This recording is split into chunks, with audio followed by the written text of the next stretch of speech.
الواو غير المادية من جملة الأخطاء فيها تفخيمها إن جاورت مفخما نحو والله والله.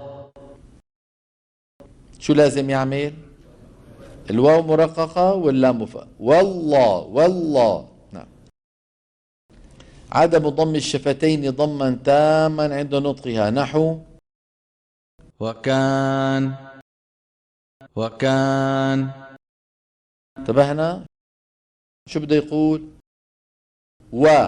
وكان. الضغط الزائد على الشفتين خاصة إذا شددت مما يحدث لها ضجيجا بسبب التضيق الزائد للمخرج نحو قوامين قوامين. أو خوانا خوانا. الباء من جملة الأخطاء في نطق الباء همسها نحو بسم الله بسم الله. تفخيمها إن جاورت حرفا مفخم نحو الباطل. الباء العرب لا تفخم الباء أبدا.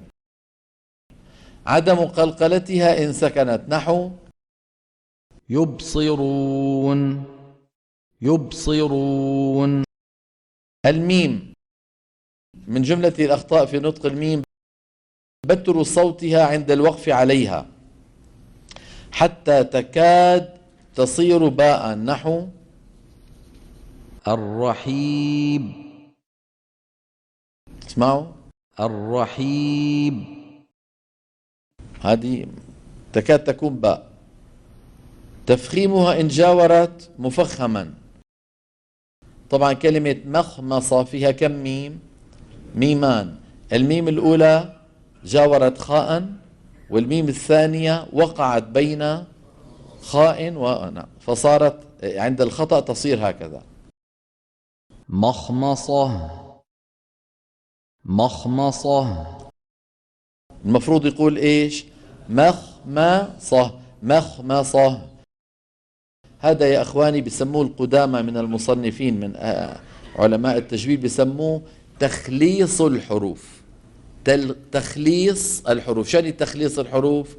يعني تخليص المفخم من المرقق والمرقق من مين؟ من المفخم. مخمصة.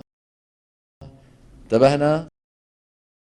الذي خلقكم خلقكم. شايفين التناوب في الحروف؟